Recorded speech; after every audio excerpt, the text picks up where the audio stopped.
En este video de Vida Humana Internacional vamos a dar un resumen del tema de la cultura de la muerte y sus estrategias. La cultura de la muerte en la época contemporánea comenzó en Alemania en 1920 con la publicación del libro La exoneración de la eliminación de la vida carente de valor. La mentalidad antivida de este libro influyó en los programas de eutanasia para personas consideradas inferiores en ese país antes que los nazis tomaran el poder. Esa mentalidad y esa práctica homicidas les vino como anillo al dedo a los nazis para sus programas de matanza de judíos y otras personas que ellos consideraban inferiores. En ambos casos se trataba de la perversa práctica de la eugenesia, la ideología que promueve la eliminación de personas consideradas inferiores. Durante ese mismo tiempo en Estados Unidos, Margaret Sanger se dedicó a promover el libertinaje sexual, la anticoncepción y el aborto y el racismo y la eugenesia. En cuanto a la promoción de la mentalidad que condujo después al aborto, Margaret Sanger expresó: lo más misericordioso que una familia numerosa puede hacer con uno de sus miembros más pequeños es matarlo.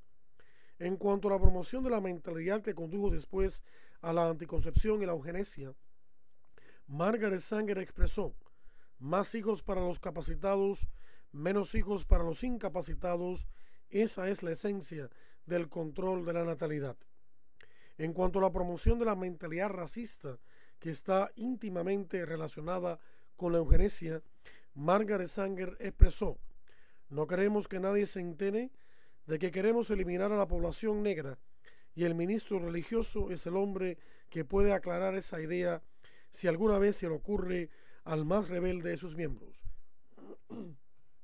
En 1916, Margaret Sanger fundó la Liga para el Control de la Natalidad, pero después de la Segunda Guerra Mundial, cuando el mundo se enteró de los horrores del nazismo, la eugenesia cayó en descrédito.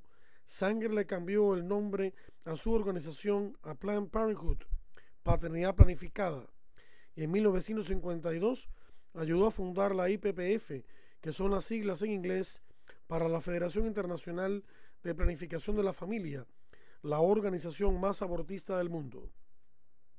La IPPF ha declarado: la Federación y sus asociaciones miembros son la conciencia y la vanguardia del movimiento de la planificación familiar entre las organizaciones no gubernamentales. La planificación familiar es un eufemismo para ocultar los anticonceptivos, incluyendo los que son abortivos, y el aborto. La IPPF y sus asociaciones miembros, también declara esta organización, promueven y defienden el derecho de mujeres, varones y jóvenes a disfrutar en el más alto grado posible de la salud sexual y reproductiva.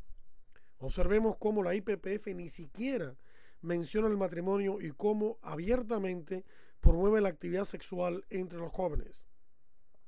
La IPPF también promueve el aborto de manera muy astuta, diciendo: la IPPF y sus asociaciones miembros ponen énfasis especial en la eliminación del aborto de riesgo mediante la provisión de información, promoción y tratamiento del aborto seguro. Aunque la IPPF diga que no promueve la legalización del aborto quirúrgico en los países donde este es ilegal, eventualmente y de manera astuta lo va a hacer, porque esa es parte de su misión. Por eso la IPPF dice: la IPPF y sus asociaciones miembros respetan la autonomía de las asociaciones miembros, pero exigen de todas ellas atención a la misión de la federación y compromiso con la calidad, la efectividad y la responsabilidad. La IPPF colabora oficialmente con otras organizaciones internacionales antivida, como las Naciones Unidas. La Federación desarrolla vínculos con otras agencias de similar mentalidad para intensificar la influencia respecto de la agenda de la salud sexual y reproductiva. Ello incluye, por ejemplo, una relación de trabajo muy estrecha con muchas de las agencias de la ONU, con las cuales la IPPF sostiene relaciones de carácter oficial, incluyendo el UNFPA, la OMS, UNAIDS y UNICEF. El gobierno de Estados Unidos también ha estado involucrado en la promoción de la cultura de la muerte. En 1974 surgió el informe Kissinger, que fue elaborado de forma secreta y luego desclasificado en 1989. Ese documento refleja la política antinatalista del gobierno de Estados Unidos hacia el extranjero. El informe Kissinger dice: la economía de Estados Unidos exigirá grandes cantidades de minerales del extranjero, especialmente de los países menos desarrollados. Esto hace que Estados Unidos tenga un gran interés en la estabilidad política, social y económica de los países suministrantes. Donde quiera que una disminución de las presiones demográficas pueda aumentar las posibilidades de dicha estabilidad, la política demográfica es relevante para los suministros de recursos y para los intereses económicos de Estados Unidos. El informe Kissinger también estaba consciente de que no todo el mundo se iba a tragar este argumento engañoso. Por eso también dice: existe también el peligro de que algunos líderes de los países menos desarrollados vean las presiones de los países desarrollados a favor de la planificación familiar, anticonceptivos y abortivos como una forma de imperialismo económico y racial. Es muy necesario convencer a las grandes masas de que es de su interés individual y nacional el tener como promedio solamente 3 y quizás solo 2 hijos. El enfoque obvio debe ser cambiar las actitudes de la próxima generación. La educación y el adoctrinamiento de la actual generación infantil con respecto a la conveniencia de que las familias sean más pequeñas. ¿Se estaba refiriendo a la educación sexual antinatalista y hedonista? El informe Kissinger también consideró los programas coactivos de control demográfico. Los programas obligatorios pueden hacer falta y debemos considerar esas posibilidades ahora. Nos veremos forzados a elegir a quién razonablemente podremos ayudar y en tal caso deben ser los esfuerzos demográficos un criterio para dicha ayuda.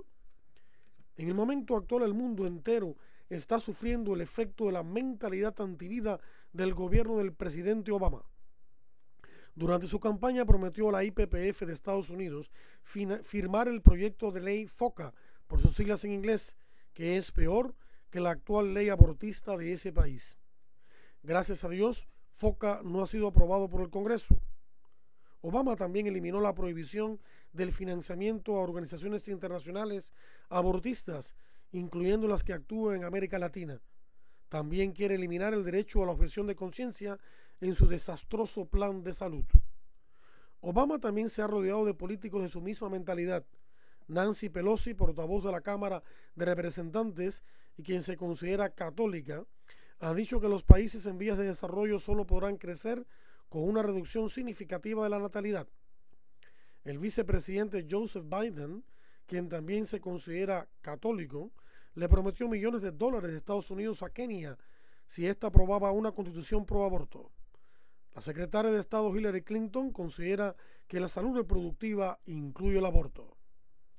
En 1952, John D. Rockefeller III, junto con la IPPF, convencieron a la ONU de involucrarse en el control demográfico mundial. La Organización Mundial de la Salud, OMS, organismo de la ONU, también considera que la salud reproductiva incluye el aborto. En el año 2000, la OMS expresó lo siguiente en uno de sus boletines que fue dedicado a la salud reproductiva: los embarazos no planeados y no deseados constituyen una seria responsabilidad para la salud pública. Aún en los países donde la prevalencia de los contraceptivos es muy alta, existen embarazos no planeados y abortos. La legalización del aborto es un prerequisito esencial para hacerlo seguro. Para hacer el aborto seguro, las leyes restrictivas necesitan ser anuladas, enmendadas o reemplazadas. No contenta con eso, la OMS ha delineado varias estrategias para lograr que el aborto sea legalizado en todo el mundo. Estrategias que ya han sido utilizadas con anterioridad. Los países han empleado 3 rutas. Primera, liberalizar las leyes existentes del Código Penal. Ejemplo, el mal llamado aborto terapéutico. Segunda, legalizar parcial o totalmente el aborto por medio de una ley positiva o una sentencia judicial. Ejemplo, los casos de Estados Unidos y Colombia. Y tercera, despenalizando el aborto sacándolo totalmente de la ley. Pero la OMS ha dado un paso más. Quiere eliminar el derecho a la objeción de conciencia y eliminar el derecho de los padres a impedir que su hija menor aborte. Basándonos en la salud pública, se deben evitar las leyes que tienden a posponer el procedimiento. Esas leyes incluyen el tomar en cuenta las cláusulas de la objeción de conciencia a favor de aquellos proveedores que no quieren involucrarse, o el requerir un periodo de espera entre la obtención del permiso para el aborto y la práctica del mismo. Pero no nos dejemos engañar. Ningún documento de la ONU puede obligarnos a cambiar nuestras leyes pro vida. El documento de la Conferencia del Cairo nunca dijo que la salud reproductiva incluye el aborto. Tampoco lo dijo el de la Conferencia de Pekín, ni tampoco la Convención para la Eliminación de toda forma de discriminación contra la mujer, CEDAW por sus siglas en inglés, dijo que había que legalizar el aborto, por más que el Comité de Feministas que lo interpreta diga lo contrario. Ahora vamos a ver el impacto del aborto en el mundo y en América Latina. De 1960 al 2006, el número total de abortos quirúrgicos en todo el mundo equivale aproximadamente a la suma total de las poblaciones de las regiones marcadas en rojo en el mapa que se ve en pantalla. El efecto que ha tenido la anticoncepción, incluyendo la que es abortiva, el propio aborto quirúrgico y la esterilización ha sido devastador en la fertilidad de nuestros pueblos latinoamericanos, como lo muestra la gráfica que se ve en pantalla. Observemos cómo la tasa de natalidad de México y Centroamérica ha descendido de 6.8 en 1965 a solo 3 en el 2007, la del Caribe de 5.5 a solo 2.2 y la de Sudamérica de 5.8 a solo 2.1 en el mismo periodo de tiempo. Teniendo en cuenta que la tasa mínima de reposición demográficas es de 2.1 hijos por mujer en edad fértil y que estas tendencias continúan, América Latina corre el peligro de envejecer en las próximas décadas y de agravar más aún sus problemas socioeconómicos. Lamentablemente, el aborto a petición ha sido aprobado en la capital de México. En el resto del país, gracias a Dios, predominan las leyes pro vida. Sin embargo, en algunos estados, las leyes lamentablemente permiten el aborto en ciertos casos, lo cual está simbolizado por el cuadrito de color naranja. Centroamérica ofrece un escenario más positivo. Sin embargo, también allí sus leyes pro vida están siendo continuamente amenazadas por la presión económica que ejercen las organizaciones internacionales antivida y los gobiernos ricos que las financian. En Sudamérica contemplamos una situación mezclada. Las partes en rojo denotan las Guyanas.